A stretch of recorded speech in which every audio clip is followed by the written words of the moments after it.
Specifically, let's turn to the Trump Tower Moscow project, which you described in your report as, quote, as a, quote, highly lucrative deal for the Trump organization. Is that right?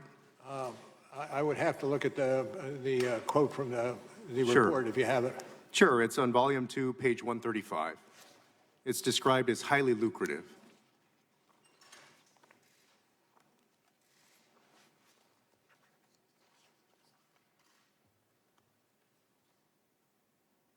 Okay, I have it. Sure. I have it. Thank you, sir. Yeah, no problem. Your office prosecuted Michael Cohen, and Michael Cohen was Donald Trump's lawyer, for lying to this committee about several aspects of the Trump organization's pursuit of the Trump Tower Moscow deal. Is that right? That's correct. According to your report, Cohen lied to, quote, minimize links between the project and Trump, unquote, and to, quote, stick to the party line, unquote, in order not to contradict Trump's public message that no connection existed between Trump and Russia. Is that right? That's yes, that's correct. Now, when you're talking about the party line here, the party line in this case... If I can interject, the one thing I should have said at the outset, if it was in the report, and consequently, I do believe it to be true. Thank you.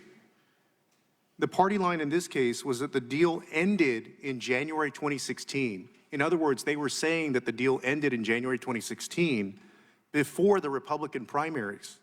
In truth, though, the deal extended to June 2016, when Donald Trump was already the presumptive Republican nominee. Is that correct? That's correct. The party line was also that Cohen discussed the deal with Trump only 3 times, when in truth, they discussed it multiple times. Is that right? Also true, and the basis for, and part of the basis for the plea that he entered for a lying to this entity. Thank you, and thank you for prosecuting that. The party line was also that Cohen and Trump never discussed traveling to Russia during the campaign, when in truth, they did discuss it. Is that right? That's accurate. And the party line was that Cohen never received a response from the Kremlin to his inquiries about the Trump Tower Moscow deal. In fact, Cohen not only received a response from the Kremlin to his email, but also had a lengthy conversation with a Kremlin representative who had a detailed understanding of the project. Is that right? If it's in the report, that is accurate. Recitation of that piece of the report. So you have the candidate Trump at the time saying he had no business dealings with Russia, his lawyer who was lying about it, and then the Kremlin who during that time was talking to President Trump's lawyer about the deal. Is that right? I can't adopt your characterization. Not only was Cohen lying on Trump's behalf, but so was the Kremlin. On August 30th, 2017, 2 days after Cohen submitted his false statement to this committee, claiming that he never received a response to his email to the Kremlin, Vladimir Putin's press secretary told reporters that the Kremlin left the email unanswered. That statement by Putin's press secretary was false, wasn't it? I can't speak to that. Although it was widely reported in the press. Again, I can't speak to that, particularly if it was dependent upon media sources. But it was consistent with the lie that Cohen had made to the committee. Is that right? I'm not certain I could go that far. So Cohen, President Trump, and the Kremlin were all telling the same lie. I defer to you on that. I can't get into the details. Special Counsel Mueller, I want to ask you something that's very important to the nation. Did your investigation evaluate whether President Trump could be vulnerable to blackmail by the Russians because the Kremlin knew that Trump and his associates lied about connections to Russia related to the Trump Tower deal? I can't speak to that. I yield back, Chairman. Mr. Hurd. Thank you, Mr. Chairman. Director Mueller, you've been asked many times this afternoon about collusion, obstruction of justice, and impeachment in the Steele dossier, and I don't think your answers are going to change if I ask you about those questions. So I'm going to ask about a couple of press stories, because a lot of what the American people have received about this have been on press stories, and some of that has been wrong, and some of those press stories have been accurate. On April 13th, 2018, McClatchy reported that you had evidence Michael Cohen made a secret trip to Prague during the 2016 presidential election. I think he told one of the committees here in Congress that was incorrect. Is that story true?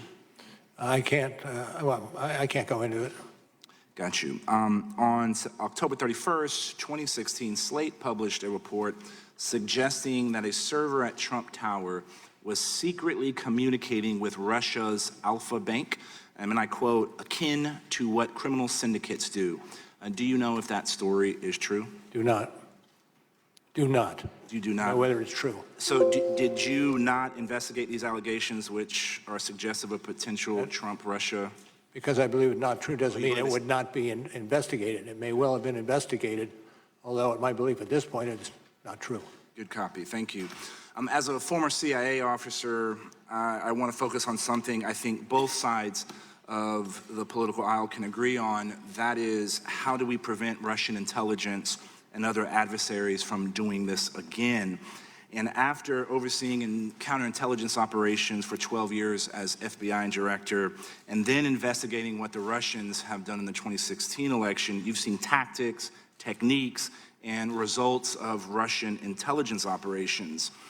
Our committee made a recommendation that the FBI should improve its victim notification process when a person, entity, or campaign has fallen victim to active measures of attack. Would you agree with this? It sounds like a worthwhile endeavor. I will tell you, though, that the ability of our intelligence agencies to work together in this arena is perhaps more important than that. And adopting whatever, and I'm not that familiar with legislation, but whatever legislation will encourage us working together. By us, I mean the FBI, CIA, NSA, and the rest. It should be pursued aggressively, early. Who do you think should be responsible within the federal government to counter disinformation? I'm no longer in the federal government, so But you've had a long career, storied career, and I don't think there's anybody who better understands the threat that we are facing than you. Do you have an opinion as a former FBI officer? As to who should be the coordinating points within the federal government on how to deal with disinformation? I don't want to wade in those waters. A good copy. One of the most striking things in your report is that the Internet Research Agency not only undertook a social media campaign in the U.S., but they were able to organize political rallies after the election. Our committee issued a report and insight on saying that Russian active measures are growing with frequency and intensity, and including their expanded use of groups such as the IRA, and these groups pose a significant threat to the United States and our allies in upcoming elections. Would you agree with that? Yes.